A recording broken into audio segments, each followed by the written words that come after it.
kepada tuan-tuan dan puan, anda kalau ada soalan boleh terus tanyakan soalan dan kita akan mohon untuk panel menjawab. Dan tuan-tuan,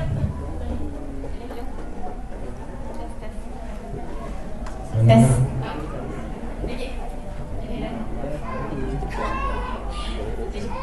Okey tuan-tuan, kita nak maklumkan kehadiran Mr. Jerry COO of PG Mall.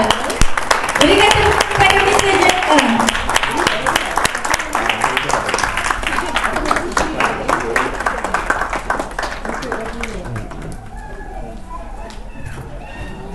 Okay. Morning.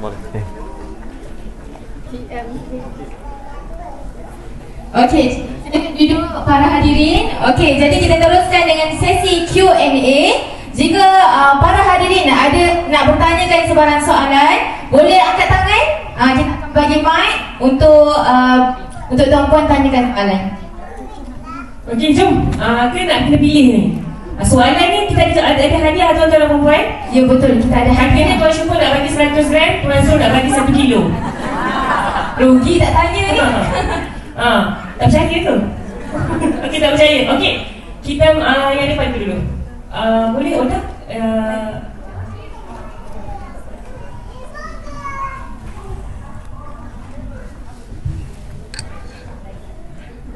Selamat pagi, nama saya Hamidah. Soalan yang saya nak tanya, sekiranya kita ialah bankrupt, kita layak menyimpan emas, itu yang saya tahulah. Tapi sekiranya kita ialah pembayar zakat, adakah yang kita bayar zakat tu pihak-pihak kerajaan tak tahu yang kita sebenarnya ada emas? Faham tak? Puan Hamidah, betul Puan Hamidah? Puan Hamidah kata kalau seorang tu bankrupt atau muslis, seorang itu masih boleh menyimpan emas. Dalam masa yang sama, bila dia menyimpan emas dah cukup 85 gram dan ke atas, cukup haul, cukup nisab, beliau boleh mengeluarkan zakat. Betul. Itu bukan soalan. Soalannya adalah zakat yang dikeluarkan oleh seorang muflis, oleh seorang bankrupt, adakah boleh ditulis oleh kerajaan? Betul ke? Okey, terima kasih soalan. Baik, saya kira jelas soalannya. Saya mohon Tuan Syukur, Tuan Zul. Tuan Syukur. Saya suka soalan macam ni. 10 gram menanti. Okey Hamidah, normally kerajaan dia tidak tahu aset anda yang anda keluarkan untuk bayar zakat, melainkan saya pergi bagi tahu ni Hamidah ada emas. Boleh tahu. Tak ada aja okey. Hamidah, normally emas ni dia adalah benda yang out daripada banking system dan tidak ada orang yang tahu you ada simpan emas, dan kalau anda keluarkan emas pun orang dapat gambaran bahawa anda orang yang berharta, tapi dia tak tahu harta tu kat mana. Jadi memang teoretically-nya tak ada orang yang akan datang tanya you ada emas kat mana emas ni, bagi emas kat saya, tak ada. Okey, so terima kasih atas soalan tersebut. Dan lagi satu saya nak bagi tahu dekat dealer-dealer PG, majoritinya adalah dealer PG. Hari ini topik kita adalah kaya dengan emas, tapi kita ada sejam sahaja. Sifir penyimpan dan pelabur kaya dengan emas berbeza dengan sifir dealer public gold kaya dengan emas. Yang tu saya belum kupaskan lagi. Dealer public gold kaya dengan emas apabila kita simpan, labur dan juga kita buat bisnes gold. So yang buat bisnes gold tu cerita dia panjang, tapi at least saya bagi gambaran, you need to learn how to do gold business very well. Macam dalam tim-tim G100 PG1M, kita ada training. Kalau tuan-tuan tak ada training, tuan-tuan refer balik dekat tuan-tuan punya group. Masuk dalam training business school, belajar cara berniaga emas. Itu adalah cara dealer PG buat untung dengan emas. Okay, terima kasih. Okey, baik, Encik Syukur atas jawapan yang sangat jelas. Okey, ini hadiahnya ya. Sebagai hadiah pen dan emas. Hadiah satu hati kepada yang bertanya. Okey, jadi soalan yang kedua. Okey, kejap. Yang kat belakang tu. Yang pakai topi tu. Silakan. Okay, Assalamualaikum. Sorry, saya punya soalan ni agak complicated, saya nak faham. Tapi saya bagi situasi kalau kita tengok kenaikan harga minyak ataupun getah kan, dia disebabkan oleh supply and demand. Cuma saya tertanya sebenarnya dalam pasaran dunia sebenarnya macam mana sebenarnya harga emas ni disandarkan. Sebab kalau emas, kalau minyak kita tahu dia punya penggunaan dia lah dan supply dia. Cuma sebab emas ni setakat pengetahuan saya lah, dia macam sekadar perhiasan kan. Jadi macam mana sebenarnya harga emas ni turun dan naik dia tu didesaidkan. Okey, faham. Boleh saya tanya, tahu siapa nama tuan? Lokman. Lokman. Tuan daripada mana? Saya suami kepada Puan Jalika. Saya tahu. Saya tak tanya suami siapa. Terima kasih atas kenalan saya, isteri Firdaus. Saya isteri Firdaus tapi suami saya tak datang. Dia jaga anak. Tak apa. Okey tuan, daripada mana tadi? Saya dari Shah Alam. Baru nak gelak ni korang berhujung-hujung baru nak gelak. Dari Shah Alam Okey, sebenarnya kalau Tuan Lokman saya boleh recap balik soalan. Apakah faktor-faktor yang mempengaruhi turun dan naiknya harga emas? Setuju? Okey, terima kasih Tuan Lokman. Jadi Tuan Syukur, Tuan Syukur, silakan. Okey, terima kasih Cik Loman. Soalan yang ditanya ni pendek tapi jawapan dia sangat complicated. Tapi saya akan simplifikan. Kenaikan, hello. Okey. Kenaikan dan penurunan harga emas dunia, nombor satu, dia diakibatkan oleh demand and supply of that metal. Jadi demand and supply gold datang daripada banyak faktor. Yang pertama, financial institution, daripada bank, central banking punya demand satu. Yang kedua, investor punya demand. Investor punya demand dia bergantung pula kepada news. Jadi investor-investor ni akan beli emas biasanya bila ada news. Dan news pula ada news yang berbentuk economic news dan ada news yang berbentuk geopolitical news. Sebagai contoh, US adalah negara yang the biggest country kuasa ekonomi dunia. So harga emas dia berlawanan dengan US dollar.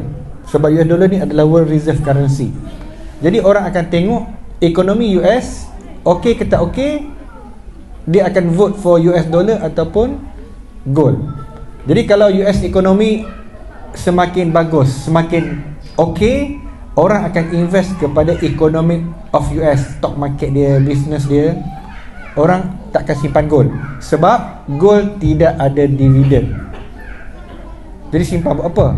Tapi apabila US punya ekonomi semakin slow, orang takut nak invest dalam stock market, orang takut nak invest dalam stock market, orang takut invest dalam financial institution. So orang akan simpan gold. Kemudian news lagi, interest rate. Apabila US mengumumkan interest rate naik, so siapa yang simpan dalam simpanan yang ada dapat interest, so orang akan pergi ke situ, orang akan jual gold. Gold tak ada interest.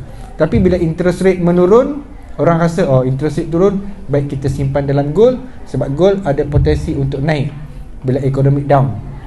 Okay, itu one of the demand and supply factor. Yang kedua, geopolitical tension. Bermaksud tiba-tiba bila ada escalation peperangan. Contoh sekarang, apabila peperangan baru meletus, so orang rasa takut. Bila perang ni maksud dia ekonomi tak stabil, world tak stabil, duit boleh jatuh. So orang akan beli gold. Sebab gold ni dia adalah mata wang universal. Dia tidak tertakluk kepada prestasi mana-mana negara, prestasi mana-mana currency, universal. Jadi orang akan invest dalam gold apabila berlaku geopolitical tension. Jadi dengan kata lain, this world market dia agak complicated. Secara simpelnya dia depend on demand and supply. Tapi what drive the demand and supply itu adalah economical factor dan geopolitical punya factor. So kena baca buku tebal-tebal tu yang nanti baru boleh faham. Tapi at least boleh faham tak sikit cerita ni. Dan apa yang berlaku di Malaysia, politika election Malaysia 10 sen pun tidak mengubah harga emas. Nah, kalau orang kata harga emas sebab election ke tukar Perdana Menteri ke, no. Yang itu musim hari raya ke? Tidak. 10 sen pun tak. Okey. Yang itu mungkin mengubah exchange rate Malaysia US dollar sahaja, dan harga emas naik turun berdasarkan kepada perubahan exchange rate. Tapi dia tidak mengubah harga emas yang dalam US dollar tu. No. Okey. Thank you. Okey, terima kasih Puan Lohan. Order dah bagi tadi? Dah. Okey, kita nak soalan yang terakhir, soalan yang ketiga. Okey, nampak semangat tuan. Boleh tanya? Okey, dipersilakan. Siapa nama tuan? Assalamualaikum. Saya Cikgu Rosman daripada Gombak. Cikgu Rosman. Kita sama tim kan? Cikgu Ya, betul. Betul, macam aku kenal mukanya. Tapi di mana ya? Kali pertama datang ke sini. Salam kenal ya. Kenapa macam Indonesia? Okey, baik Tuan Rosman. Okey, Apa baik. soalannya? Assalamualaikum warahmatullahi. Saya ingin tanya. Saya sudah menyimpan emas lebih 20 tahun. Sikit-sikit. Okey. Shilling-shilling emas 1 gram dan sebagainya atas berbagai jenama. Okey. Jadi sebab hari ini kita nak kaya dengan emas. Apa pendapat ahli panel? Adakah patut saya menjual semua emas itu di mana PG buat kan, jual bag-bag dan sebagainya dan membeli public gold, ataupun saya simpan dulu? Sebab ada guru yang kata simpan dulu, dia kata emas tetap emas. Dan value dia akan naik. Dia kata cikgu tak risau. Saya kata tak, saya tak risau. PG memang banyaklah, alhamdulillah. Tapi ada jenama-jenama lain yang setengah tu dah syarikat tak ada pun. Ada 2-3 jenama syarikat yang saya beli dah tak ada pun. Adakah patut saya simpan ataupun saya menjual? Sekian, terima kasih. Okay, faham. Tuan Rosman, saya ulang balik soalan. Tuan Rosman, soalan adalah Tuan Rosman ada banyak koleksi, ada banyak emas, ada sebahagian besarnya emas public gold, dan ada juga bukan emas public gold. Jadi soalannya, ketika ini apa yang nak buat dengan emas yang bukan public gold ini? Adakah nak terus simpan atau nak jual yang emas bukan public gold dan beli emas public gold? Jual beli boleh, tapi jangan tambah cawangan. Baik, gitu. Okey. Baik. Tuan Zul, Mike.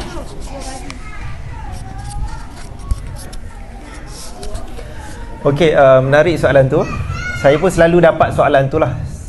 Patut tak jual emas brand lain ataupun barang kemas lama untuk ditukar kepada emas public gold? Jawapan saya tak perlu. Sebab kalau tuan-puan jual, tuan-puan akan rugi 2 kali. Sebab bila jual tu dia dah ada spread. Lepas tu tuan-puan beli yang baru, ada spread yang baru 2 kali. Jadi selagi mana tuan-puan tak perlukan emas, tak perlukan duit apa semua, simpan saja emas tu. Okey. Barang kemas pun sama. Tak perlu. Kecuali kalau tuan-puan ada emas yang banyak dan tuan-puan nak jadi dealer public gold, tuan-puan tak ada modal. Nak jadi dealer public gold yang aktif, itu saya recommend pergi trade in, beli emas public gold, dapat dealership, jadi dealer public gold aktif. Itu berbaloi. Kalau tak, simpan lebih baik. Itu saja. Saya dengar, Ketut. Alhamdulillah. Dia macam marah saya cakap tentang tambah cawangan. Jadi tak? Terus diam, tak berfungsi. Baik, saya kira terang jawapannya Tuan Rosman. Alhamdulillah. Oda? Hadiah. Akak malah nak bergerak. Kegelaan berat. Kita bagi yang kegelaan ringan bergerak. Terima kasih. Baiklah tuan-tuan dan puan-puan, syukur Alhamdulillah 6 soalan. Lakar kan saya kan? Jadi mana jawab ni ke? Baiklah tuan-tuan dan puan-puan, Alhamdulillah telah 6 soalan kita telusuri bersama. Tambahan 3 soalan daripada tuan-tuan dan puan-puan. Semoga sedikit sebanyak sampaikanlah ilmu-ilmu ini kepada orang ramai. Sampaikanlah atas dasar kebenaran, sampaikanlah atas dasar kejujuran. Kerana apa? Setiap apa yang kita perkatakan, setiap apa yang kita buat, di sana nanti ada tanggungan yang perlu kita jawab, insyaAllah. Atas dasar PJ1S, atas dasar public goal sendiri, tertegak di public goal atas semangat memandangkan masyarakat ilmu emas yang betul. Jadi kita tuan-tuan dan puan-puan adalah penggerak-penggerak ke atas tertegaknya panci-panci kebenaran ni. No, Tio. Dah macam mau lidun lepas Tapi tak jawab tak apalah tuan-tuan dan puan-puan. Jadi sebelum saya berubah, Alhamdulillah tanpa melengahkan masa lagi, kita menjemput Tuan Jerry Ng COO of PG Mall untuk menyampaikan sedikit cenderamata kepada dua orang ahli panel kita pada hari ini.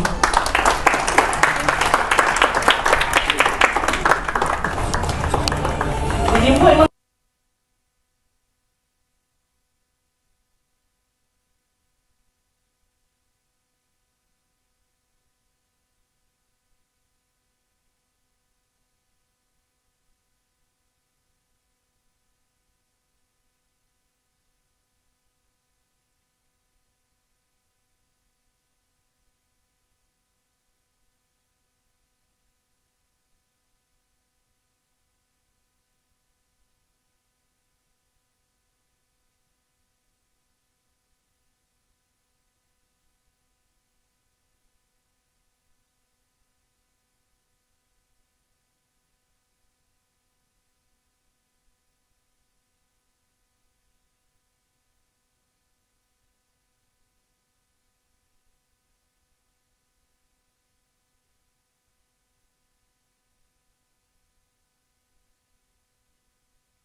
Nak mula menabung emas, mudah sahaja klik link website di channel YouTube saya dan kliklah daftar percuma. Saya akan bantu sebaiknya.